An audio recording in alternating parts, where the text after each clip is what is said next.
Olá pessoal, bem-vindos a mais uma aula do nosso curso de Tkinter.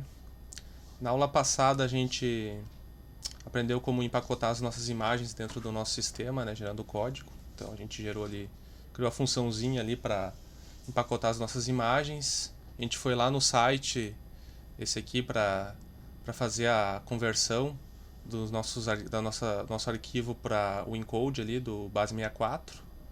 Deve ter outros sites que fazem a mesma coisa que esse aí eu só mostrei de exemplo para vocês. E isso aí facilita muito em vários aspectos, né? Então, na hora de compilar também vai facilitar bastante. Então, como a gente tinha criado só o botãozinho novo na aula, eu criei aqui o botão alterar também e já me desfiz das imagens que a gente tinha aqui, que a gente não vai precisar mais delas para empacotar o nosso sistema.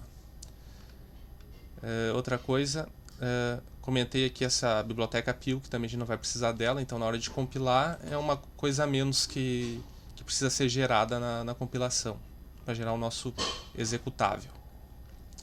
Então, o módulo que a gente vai utilizar aqui para empacotamento do nosso executável é o pinstaller. O pinstaller ele funciona dessa forma. Então, deixa eu mostrar aqui para vocês no terminal. Eu instalei ali pelo pip3 ali install o pinstaller normalmente e executei o comando.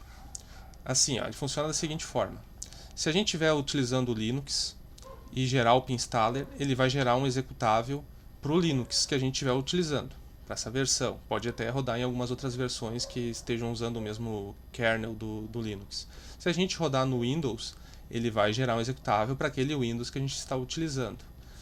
Então, se vocês estão criando o código de vocês no Linux e querem gerar um executável do Windows, por exemplo, vocês vão ter que pegar esse código de vocês, instalar colocar numa máquina que tenha o Windows instalado com o mesmo Python, com as mesmas bibliotecas instaladas e gerar o pinstaller. O que eu faço quando eu preciso gerar um executável Windows para os meus projetos, eu geralmente utilizo o Windows 7, versão 32 bits, quando são aplicativos que não precisam de muita tecnologia, e compilo, porque daí o que acontece?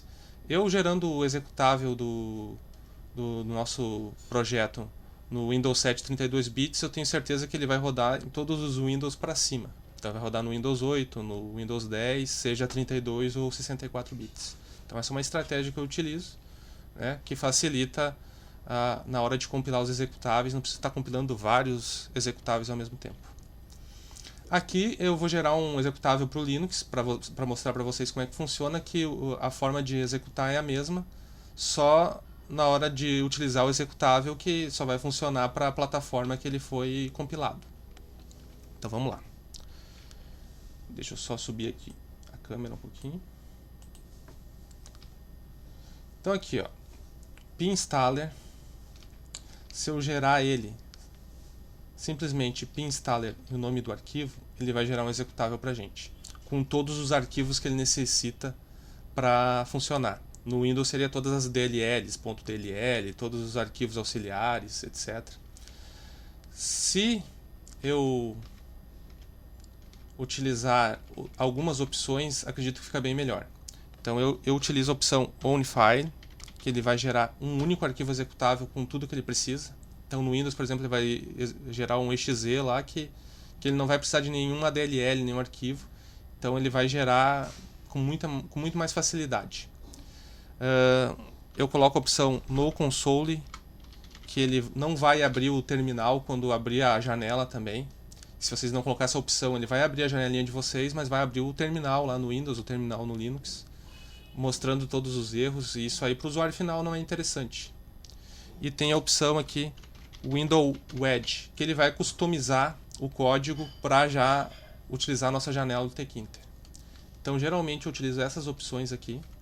Se vocês quiserem gerar para teste, é até bom utilizar o console, né? Porque daí ele vai já, se tiver algum erro, vocês conseguem testar o sistema antes de compilar eles em definitivo.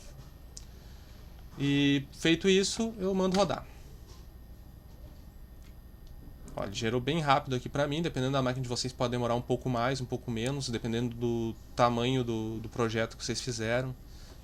Então ele vai criar uma pasta aqui, ó, uma pasta chamada dist dentro do nosso projeto, com o arquivinho executável. Se eu não colocasse aquele opção Own File, ele ia gerar um monte de arquivo aqui pra gente. E eu acho que para pequenos projetos não se faz necessário, que nem aqui ele gerou um executável de 12 MB. Quando eu colocar ele para gerar aqui, ele vai criar aquele nosso banco de dados e já vai funcionar. Vamos ver aqui. Vamos teoricamente, funcionou. Então já gerou aqui com os nossos botões dentro do código mesmo. Vocês podem ver que não precisa ter nenhum arquivo ali e já criou o nosso banco de dados aqui. Se a gente tentar utilizar aqui as opções dele, ele já vai funcionar. Ó. Já funcionou aqui a nossa fichinha de cliente. Tá pronto o executável aqui, rodando. Essa pastinha dist aqui tem tudo que precisa para rodar o nosso programa. Então, teoricamente, é bem simples. Vocês só tem que tomar esse cuidado se vocês utilizaram ele o código de vocês num sistema operacional e o pinstaller, vocês querem gerar um executável para outro sistema operacional, vocês vão ter esse trabalho de criar todo um ambiente do Python, e instalar todas as bibliotecas e compilar esse código dentro do sistema operacional que vocês querem que rode. Essa aula de hoje era isso, então é bem tranquilo, pessoal. Qualquer coisa, vocês vão perguntando ali nos comentários e a gente se vê na próxima aula.